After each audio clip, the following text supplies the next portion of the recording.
Jadi cerita kali ini dialamin sama seorang anak kecil perempuan sekitar tahun 2002. Udah lama banget ya? Iya udah lama banget Moy. Kita sebut aja namanya tuh Dini. Dini umurnya tuh 8 tahun. Dari kecil dia sekeluarga tinggal sama kakek dan neneknya. Karena neneknya udah gak ada, jadi kakeknya Dini ini ngejaga banget barang-barang punya neneknya. Pokoknya bener-bener gak boleh ada yang nyentuh atau mindahin barang-barang neneknya.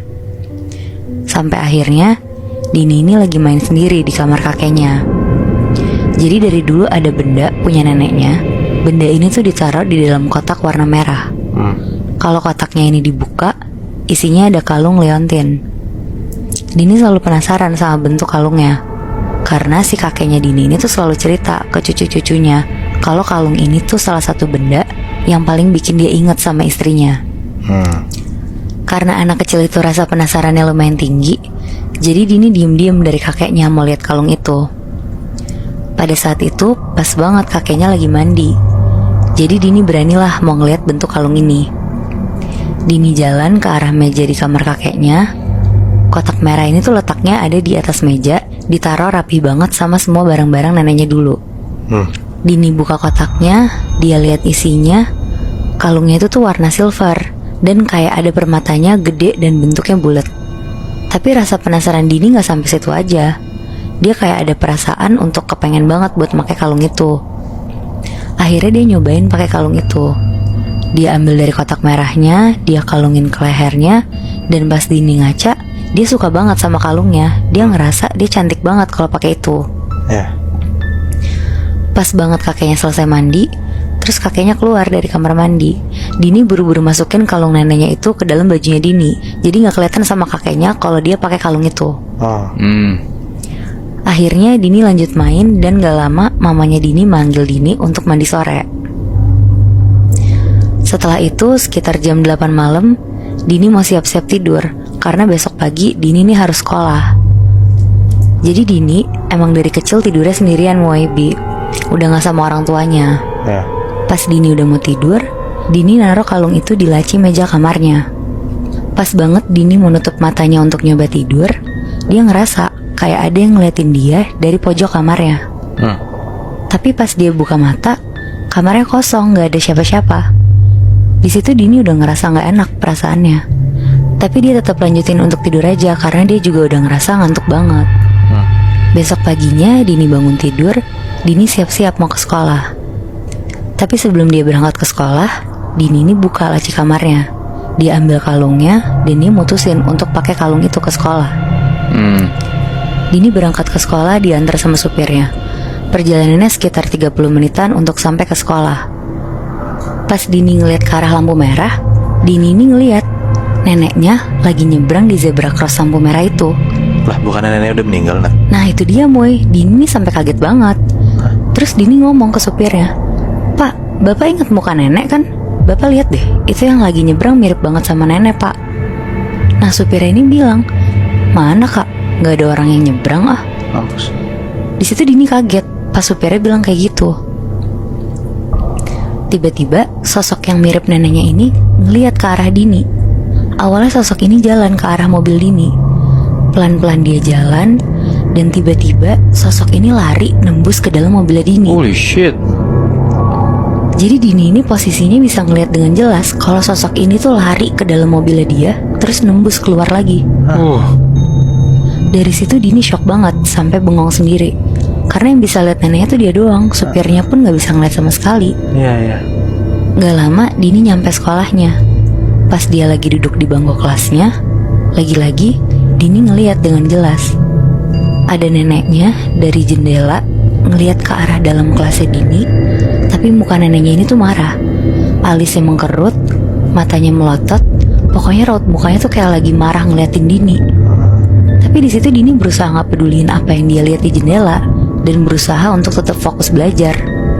Sampai akhirnya udah bel pulang, Dini pulang dijemput supirnya lagi. Tiba-tiba pas Dini udah di parkiran sekolahnya, sosok yang mirip neneknya Dini masih ada dan ngeliatin Dini dengan muka kesel dari pagar sekolahnya. Anjir, kayak diikutin gitu ya? Iya, bener-bener diikutin terus Moy. Dini di situ bingung banget kenapa Dini bener-bener diikutin sama neneknya. dengan muka yang kayak gak enak gitu loh ke Dininya. Sesampainya Dini di rumah, Dini cerita ke mamanya kalau dia ngeliat neneknya. Dan muka neneknya ini tuh marah banget sama Dini. Tapi Dini juga gak tahu kenapa, dia bilang ke mamanya. Pas mamanya lagi fokus dengerin ceritanya Dini, mamanya kaget banget dan langsung narik kalung Dini dari dalam bajunya Dini. Dan mamanya tuh bilang, "Kamu pakai kalung nenek? Kenapa kamu pakai? Siapa yang izinin?" Di situ Dini takut terus nangis. Pas Dini nangis, mamanya Dini tuh ngeliat ke arah jendela yang ada di belakang Dini. Dan di situ mamanya tuh kaget banget karena dia ngeliat neneknya Dini lagi berdiri ngeliatin mereka sambil melotot. Mama juga ngeliat sekarang. Mamanya sekarang ngeliat. Gak lama tangan neneknya tuh naik dan nyakar kaca jendela yang ada di belakang Dini dari atas ke bawah pelan-pelan. Anjing. Kayak gitu suaranya. Anjing. Di situ tuh ada suara ngilu banget, kayak lo tahu kan Moebi, suara kaca yang dicakar bunyinya tuh kayak tadi. Mamanya kaget banget dan langsung teriak manggil kakeknya. Mamanya teriak, "Bapak!" Terus kakeknya Dini ini datang ke ruang tengah dan kakeknya tuh kaget banget. Kakeknya jatuh sampai berlutut gitu sambil tangannya megang ke meja makan. Di situ sosok neneknya tuh masih ada dan bahkan pas kakeknya datang, muka sosok neneknya ini tuh jadi makin marah lagi.